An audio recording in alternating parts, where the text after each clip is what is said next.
Welcome to Muscat. Hi guys, welcome back to my YouTube channel. So in today's video, we will be visiting the Grand Mosque. It is one of the biggest mosques here in Oman. It is located here in Muscat.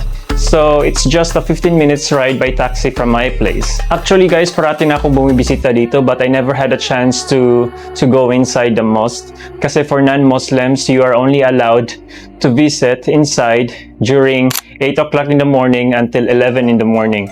So, kailangan maaga talagang gumising para makapunta doon. So, time check, it's 9 o'clock in the morning.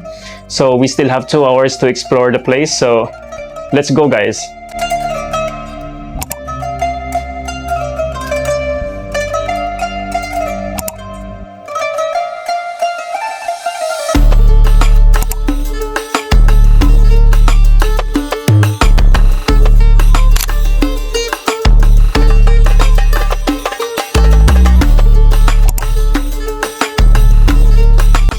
So guys, by the way, nandito na tayo sa Grand Mosque.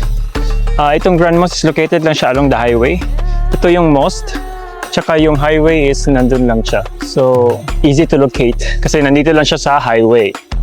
So let's go guys and explore the place.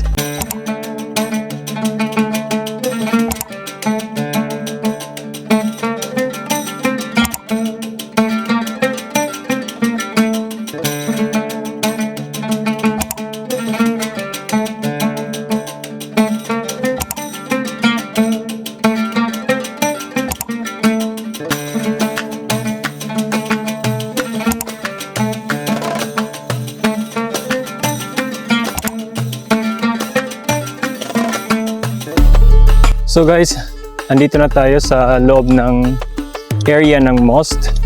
Pero hindi pa to yung official talaga na loob. At napakaganda dito kasi maraming mga trees. Tsaka sobrang green ng place. Tingnan nyo guys. Sobrang green. So yun yung mosque. Doon tayo papasok.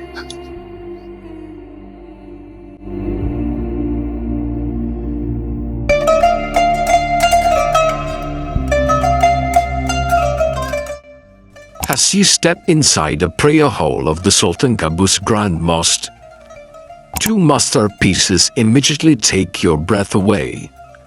Above you hangs one of the world's largest chandelier, 14 meters tall, weighing over 8 tons and sparkling with more than 600,000 Swarovski crystals, crafted in Germany.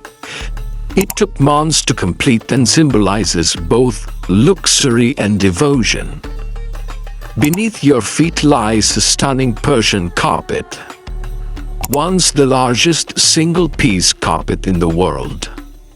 It stretches across the entire hall, measuring 70 by 60 meters, weighing 21 tons and woven with 1.7 billion knots by over 600 artisans over 4 years.